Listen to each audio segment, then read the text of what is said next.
আসসালামু আলাইকুম সুপ্রিয় ভাই ও বোনেরা, সবাই কেমন আছেন? আশা করি ভালোই আছেন। কুয়েত প্রবাসী বিডি নিউজ চ্যানেলের পক্ষ থেকে আপনাদেরকে স্বাগতম।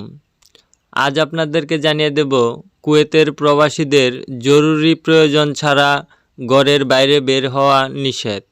তার আগে যারা আমাদের চ্যানেলটিকে এখনও সাবস্ক্রাইব করেননি, সাবস্ক্রাইব করে পাশেই থাকা বেল বাটনে ক্লিক করে নোটিফিকেশনটি অল করে রাখুন, যাতে করে এরকম নিত্য নতুন আপডেট আপনাদের কাছে দ্রুত পৌঁছায়। এবার শুনুন খবরের বিস্তারিত।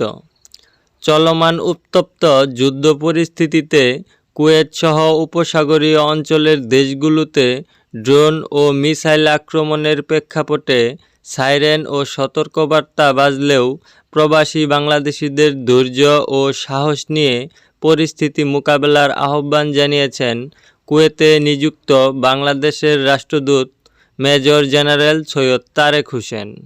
সম্প্রতি দূতাবাসের অফিসিয়াল ফেসবুক পেজে দেওয়া এক ভিডিও বার্তায় তিনি প্রবাসীদের প্রতি এই আহ্বান জানান এবং উদ্ভূত পরিস্থিতিতে বাংলাদেশ সরকারের নেওয়া বিভিন্ন পদক্ষেপের কথা তুলে ধরেন। রাষ্ট্রদূত জানান, প্রবাসীদের নিরাপত্তা ও কল্যাণে কুয়েত সরকারের সঙ্গে বাংলাদেশ সরকার সার্বক্ষণিক যোগাযোগ রক্ষা করছে। বাংলাদেশের পররাষ্ট্র এবং প্রবাসী কল্যাণ ও বৈদেশিক কর্মসংস্থান মন্ত্রণালয়ের মন্ত্রী ও প্রতিমন্ত্রীগণ কুয়েত দূতাবাসের সাথে নিয়মিত সমন্বয় করছেন।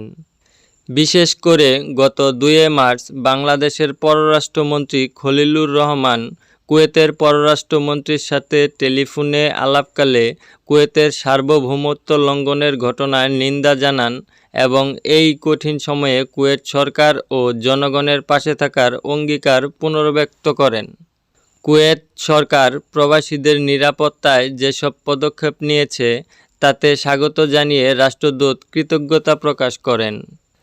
জরুরি প্রয়োজনে সহায়তার জন্য কুয়েতস্থ বাংলাদেশ দূতাবাস 3টি 24 ঘন্টা কার্যকর হটলাইন নম্বর এবং একটি ইমেল অ্যাড্রেস চালু করেছে। পাশাপাশি নিয়মিত কনসুলার সেবাও অব্যাহত রয়েছে। যারা ফ্লাইট জটিলতায় কুয়েতে আটকা পড়েছেন তাদের গন্তব্য পৌঁছাতে সংশ্লিষ্ট এয়ারলাইন্স ও দূতাবাসের মাধ্যমে প্রয়োজনীয় ব্যবস্থা গ্রহণ করা হচ্ছে।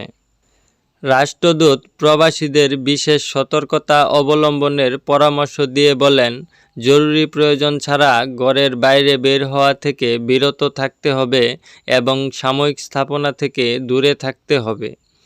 পরিস্থিতির কথা বিবেচনা করে নগদ অর্থ, সিভিল আইডি, হেলথ কার্ড এবং চার্জার সহ মোবাইল ফোন ও পাওয়ার ব্যাংক সব সময় সাথে রাখার নির্দেশনা দেওয়া হয়েছে।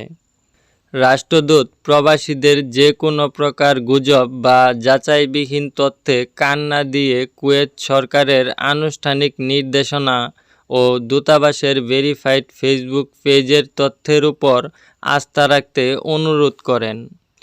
তিনি বিশেষভাবে মনে করিয়ে দেন যে যুদ্ধকালীন পরিস্থিতিতে আকাশে ক্ষেপণাস্ত্র প্রতিহত করার দৃশ্য বা যুদ্ধ সংক্রান্ত কোনো ছবি ও ভিডিও ধারণ এবং তা সামাজিক যোগাযোগ মাধ্যমে শেয়ার বা লাইভ করা থেকে বিরত থাকতে হবে।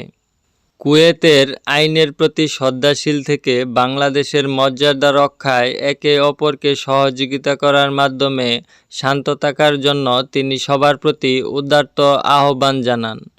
এই ছিল আজকের নিউজ বন্ধুরা, সবাইকে অসংখ্য ধন্যবাদ এতক্ষণ সাথে থাকার জন্য।